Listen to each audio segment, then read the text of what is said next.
grande abraço para você que escolheu a Band Mais para se manter muito bem informado nesta manhã de sábado. E hoje nosso assunto é finanças. Às vezes o dinheiro entra na conta, né? Mas às vezes ele sai também muito mais rápido do que ele entra. Para nos ajudar a refletir sobre esse tema, o nosso convidado é o planejador financeiro Euline Marcos Rodrigues, que aceitou o nosso convite para vir nos ajudar a refletir sobre esse tema hoje. Obrigado por sua presença. É um prazer estar aqui com vocês, falar sobre assunto importante, que é dinheiro. E conosco também, mais uma vez, a Ingrid, que eu chamo sempre de Didi, que vai poder fazer sua primeira pergunta já. Oi, Euline. Oi, tudo bem? Então, vamos falar sobre finanças, né? Um assunto tão importante e às vezes um pouquinho confuso. Para a gente cuidar das finanças, a gente fala de hábitos saudáveis com o nosso dinheiro. Quais seriam esses hábitos? A questão do dinheiro é uma coisa muito importante da gente imaginar, porque tudo envolve dinheiro. A gente não consegue ter nada na nossa vida que a gente não passe pelo dinheiro, né? Aquisição de alguma coisa, manutenção da vida, planejamento do futuro dos filhos, tudo passa por dinheiro, né? E aí eu costumo falar que quando a gente pensa em dinheiro, a gente sempre tem duas faces do dinheiro, né? Dois lados da moeda, né? Uma que é a face luminosa do dinheiro, quando a gente consegue usar o dinheiro para coisas boas, e a face sombria, né? Igual Guerra nas Estrelas, tem os dois lados, né? E aí, quando a gente pensa no lado bom do dinheiro, a gente tem que sempre pensar que a gente tem que viver dentro de um orçamento viável, né? Então, a gente sempre tem que pensar que o dinheiro tem que ser suficiente para aquilo que a gente precisa fazer. E daí, muitas vezes, as pessoas falam assim, não, eu tenho que ganhar mais. Mas talvez o problema não seja ganhar mais, talvez o problema e a solução seja administrar melhor o dinheiro, né? Então, primeiro hábito saudável que a gente tenta ensinar as pessoas com quem a gente convive, com quem a gente se relaciona como planejador financeiro, é viver dentro de um orçamento. Ah, não está cabendo? Você só tem duas opções. Ou você ganha mais, mas daí você pode sacrificar muitas outras coisas em vista desse ganhar mais, você vai perder tempo com a sua família, você não vai descansar direito, você vai se matar de horas extras, ou cortar gastos e administrar melhor aquele recurso que você já tem, né? Não se meter em dívidas, né? Hoje a gente tem um problema sério no Brasil, mais de 70% das famílias brasileiras estão endividadas, né? Não significa que tem dívida em atraso, mas se você tem uma parcela que vai vencer daqui 2, 3, 4, 5 meses, você está endividado. E quando a gente olha a nossa população, 70% das famílias é um número assustador. Agora, Euline, como é que você convence uma pessoa? Porque é assim, como é que o camarada pensa? Poxa, eu não consigo administrar a minha grana, agora eu vou ter que chamar um profissional, talvez até pagar para ele administrar o meu dinheiro. Como é que funciona essa mágica? Então, a gente investe dinheiro em várias outras coisas. Por exemplo, você investe na educação do seu filho 10, 12 anos no ensino básico. Depois você precisa bancar uma faculdade, mais 4, 5 anos, mas a gente não pensa em investir numa educação financeira para os nossos filhos e nem para a gente.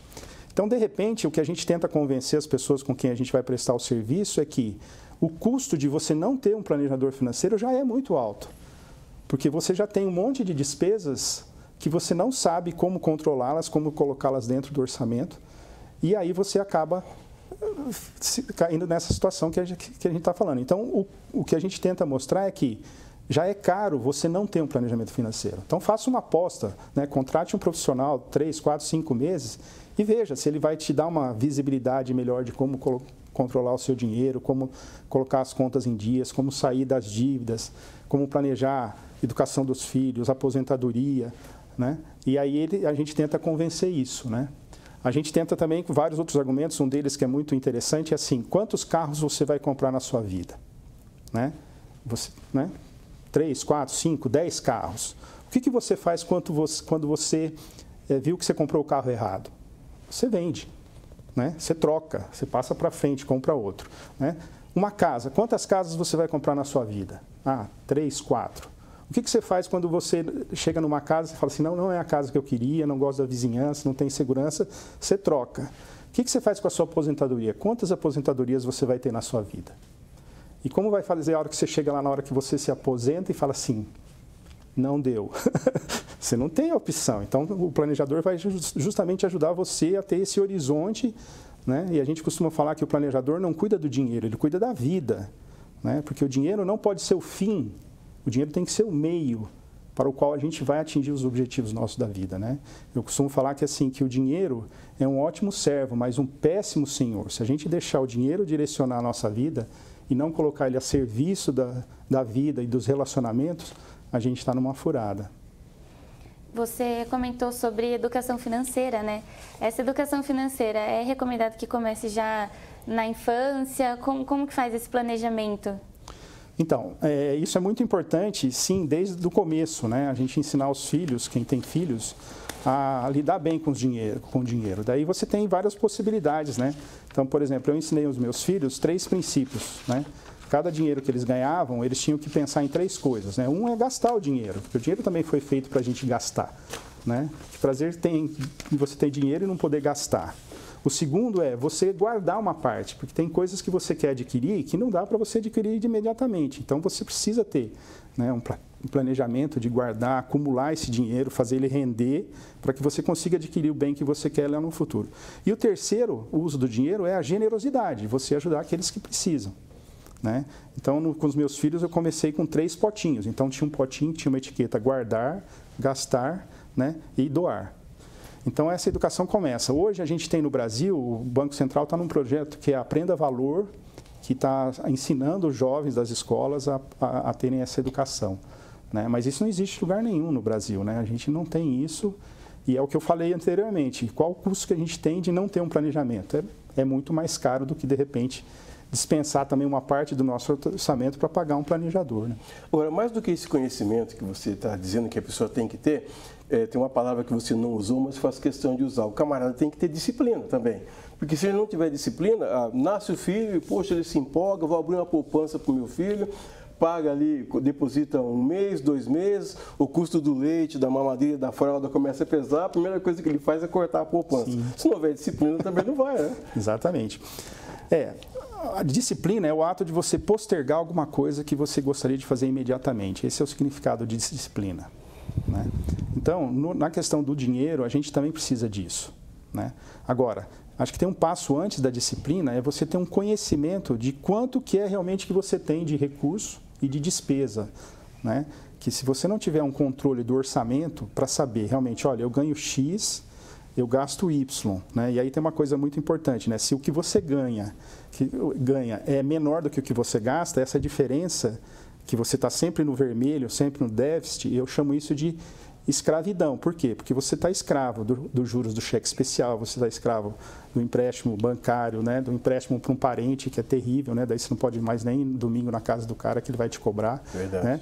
E o contrário é justamente a liberdade, né? Se você tem um saldo maior, um superávit, você tem uma liberdade de planejar a sua vida, né?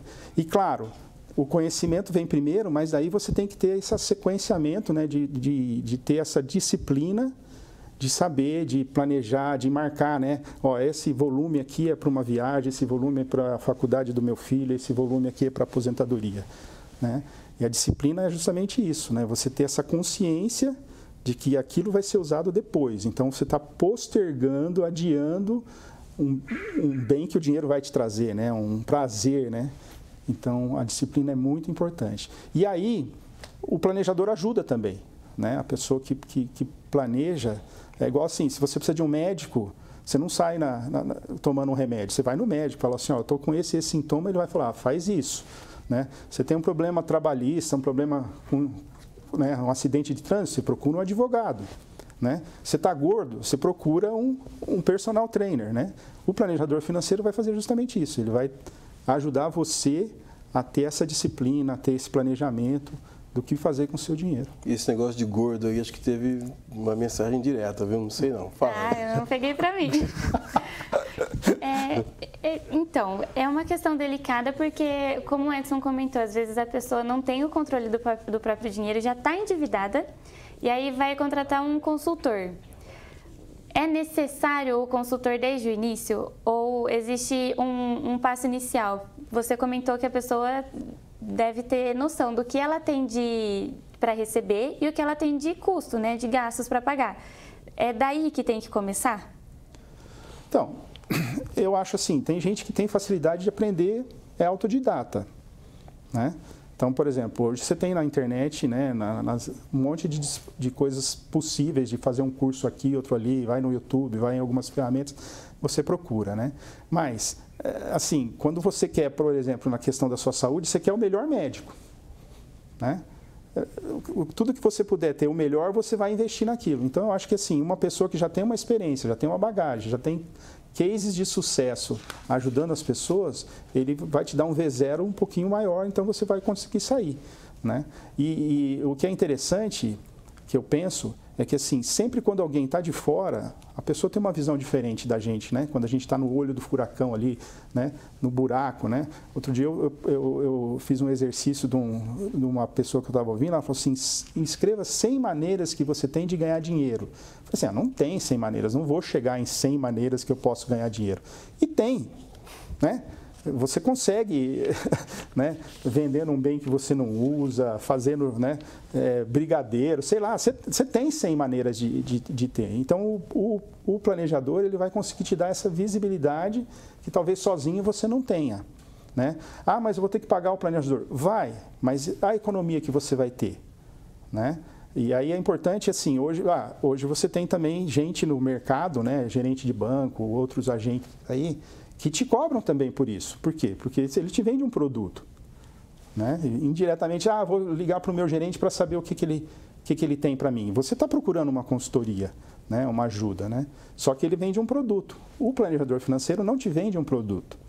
Ele está preocupado com a sua vida, né? Ele está preocupado com... Por isso que a gente fala lá, a gente divide bem o nosso trabalho. A gente pensa, claro, na questão contábil, financeira, mas a gente pensa também na vida. O que esse dinheiro que a gente está economizando aqui vai deixar de legado para você, para a sua família, né? Para os seus filhos, para os seus parentes, para os seus amigos. Então, é importante, eu acho que sim, a figura do planejador. Ele vai te dar um empurrãozinho maior do que você tentar sair correndo sozinho. Você citou o exemplo da aposentadoria, que a gente só tem uma só na vida, e a gente vai descobrir lá no final que o dinheiro que você destinou lá, guardou não, né? Porque na verdade ele é descontado do seu lerite. Aí você vai descobrir que ele não serve para nada. Não deu. Então qual que é o pulo do gato? Fazer uma previdência privada, por exemplo? A previdência privada é uma das ferramentas, mas não é a única, né? E aí que também o planejador vai te ajudar, porque ele vai conseguir diversificar os seus investimentos, a maneira como você gerar esse estoque, né? Porque você precisa gerar um estoque para chegar num determinado ponto da sua vida que você vai consumir aquele estoque, mas não vai diminuir a sua qualidade de vida. Porque esse é o problema da aposentadoria básica que a gente tem, né? O valor é irrisório, né? Se você falar assim, não, o INSS vai me pagar a aposentadoria, esquece, aquele dinheiro não mantém o seu padrão de vida hoje, né? Então, o segredo é você gerar um estoque suficiente para quando chegar na hora que você falar assim, vou parar de trabalhar ou vou diminuir, né? Porque a aposentadoria também é um conceito recente. Pergunte para o seu avô, se você tem avô vivo ainda, não sei você, se no tempo dele ele pensava em aposentadoria. A gente não pensava, é um conceito bem novo, né? Mas assim, humanamente falando, a gente tem condições de fazer outros tipos de trabalho quando a gente tivesse 50, 60, 70, 80 anos, né? Mas a gente tem que ter um estoque suficiente para que daí a gente consiga manter a nossa vida, os nossos gastos, sem perder a qualidade de vida, né? Então eu diria, a aposentadoria privada é uma das coisas, mas não é a única, né? Você tem hoje muitas outras maneiras de fazer esse estoque lá na frente. Muito bem, nós vamos então ao nosso intervalo, daqui a pouco a gente volta. Hoje estamos conversando com Eoline Marcos Rodrigues, da Life Finanças Pessoais.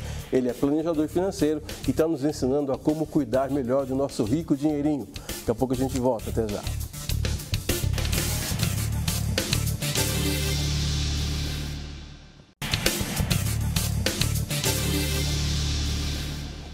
Voltamos com o nosso Band Entrevista, hoje falando sobre finanças. Nosso convidado é o Eoline Marcos Rodrigues, da Life Finanças Pessoais.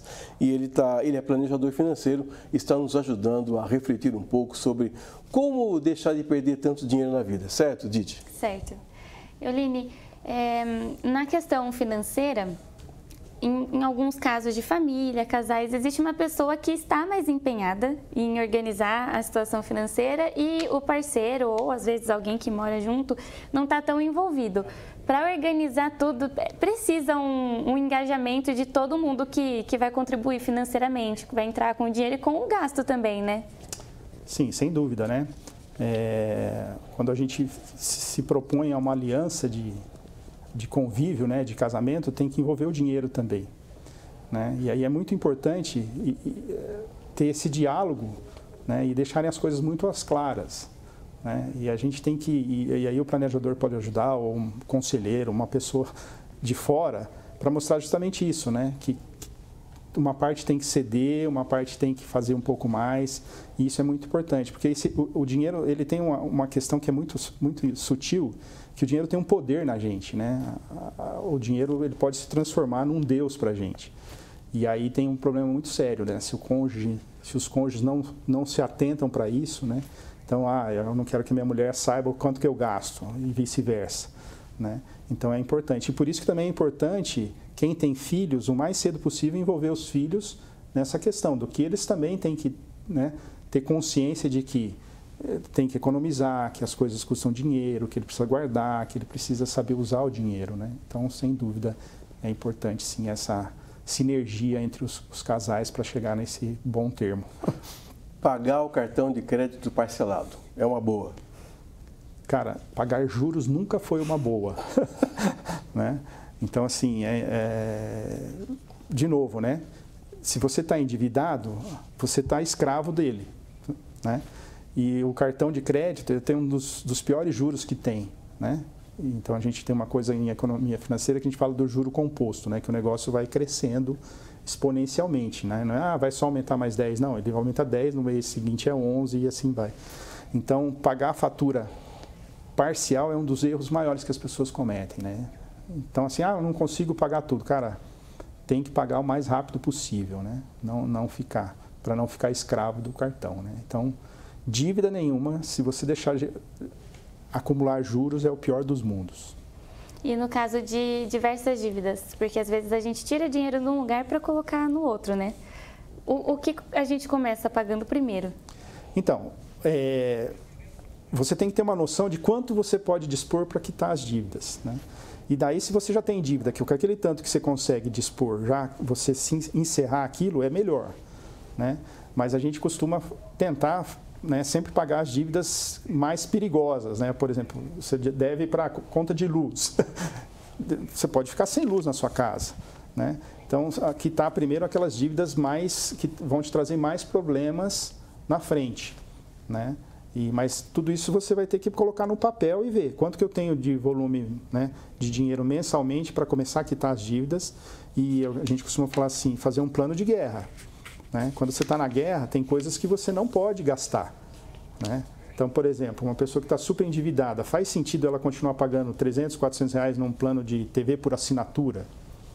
Cara, corta isso, daqui um ano, quando, né, chegar o dia D que você está sem dívidas, contrata um plano de novo, né? Então, a gente tem que se planejar para isso também, né? Fazer esse mapeamento das dívidas para sair delas o mais rápido possível. Porque dívida é escravidão. Outro erro comum também é empréstimo para pagar empréstimo, né?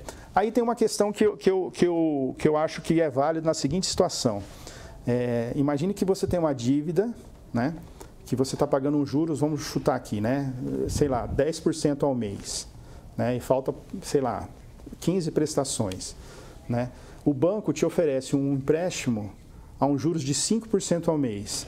Só que quando você consegue antecipar prestações de alguns tipos de financiamento, você abate os juros. Então, daí, de repente, se você conseguir negociar no banco um abatimento daquela dívida que você estava pagando 10% de juros, você faz um empréstimo a 5%, quita aquela dívida menor e você está com uma dívida menor. Então, nessa situação, eu acho que é válido você fazer esse tipo de abordagem, né? Se você conseguir negociar, né? Olha, se eu antecipar as prestações que eu ainda devo, né? Quanto que você me abate, né? Agora, tem gente que assim, não tem nem para pagar aquela, faz outro empréstimo, aí é pior também. Aí você tem que voltar no passo dela e falar, não, vamos planejar primeiro, né? Deixa estourar o banco, porque você não vai ser o primeiro nem o último, né? Mas eu acho que a única situação é essa, se você conseguir um juro menor e você conseguir quitar a dívida do juro maior. Nesse caso, juros são coisas, é uma questão um pouquinho confusa para quem não está acostumado a mexer com isso, né? A pessoa só vê que está crescendo a dívida dela, não entende muito bem como que está funcionando aquilo, então talvez para esse momento o ideal seja ter um consultor que explique, ó, aqui você tem um juros menor, então compensa, né? Então, e aí é importante que o consultor não tenha conflito de interesses. Porque, por exemplo, um gerente de banco, ele vai te vender outro produto.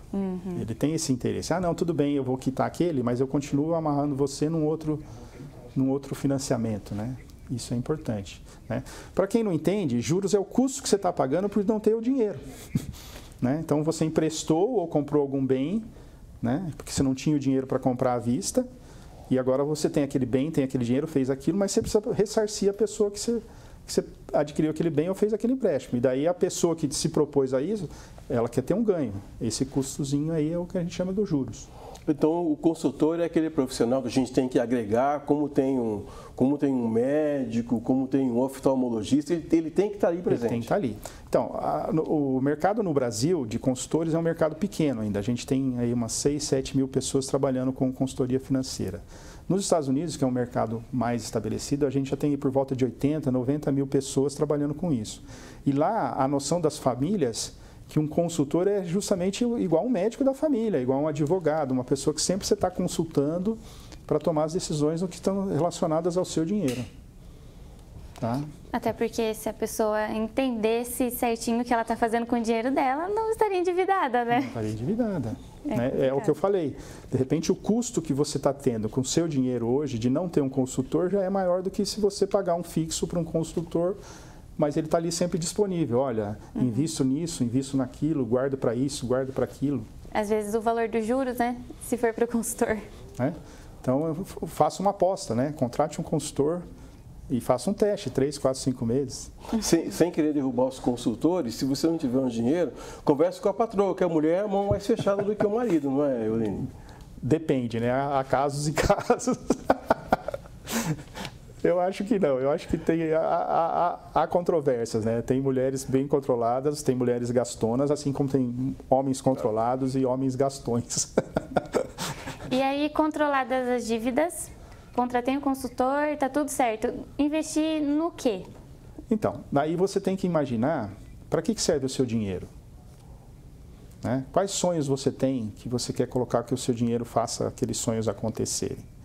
E aí, abre-se um horizonte. Você tem a aquisição de uma casa, uma viagem, né? Garantir que, por exemplo, você consiga colocar o seu filho numa faculdade americana, que você fala assim, não, é super caro. É super caro, mas se seu filho tem 1 ano e a previsão dele chegar nessa faculdade é quando ele tiver 20. Então, você tem 19 anos para planejar quanto você vai precisar para aqueles 3, 4 anos que ele vai morar nos Estados Unidos, vai ter que pagar, né? Aí o consultor vai chegar para você, olha, você tem que, né, separar uma parte dos seus investimentos, X% ao mês, todo mês, para que quando o seu filho chegar aos 20 anos, ele tenha condição para aquela faculdade, né? Então, a gente costuma falar assim, o sonho é seu, né? E aí o consultor vai falar assim, olha, de repente esse sonho, com esse volume, talvez você não vai conseguir realizar ele daqui 10, mas consegue realizar daqui 12 anos. Olha, mas se você guardar 20% a mais, você consegue realizar em 8, né? E aí o consultor vai te dar essa ajuda. Uma pergunta para você responder em 1 minuto. Também não é ter a ajuda do profissional, do consultor financeiro e depois já dispensar no primeiro momento, né? A gente costuma falar que o consultor é a vida toda e para a vida toda, né? Porque você não tem só a questão do agora, do resolver a dívida, do investir, né?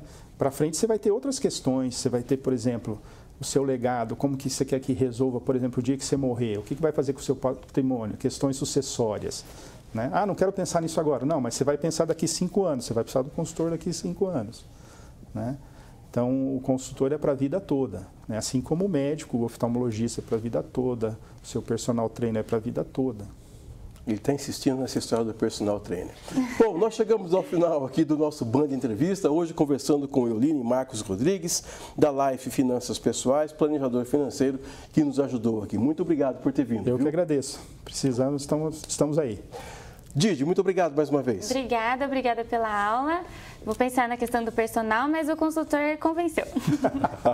E no próximo programa a gente vai tratar de um outro assunto importante também para a sua vida e para o seu dia a dia. Um grande abraço, um ótimo final de semana para você.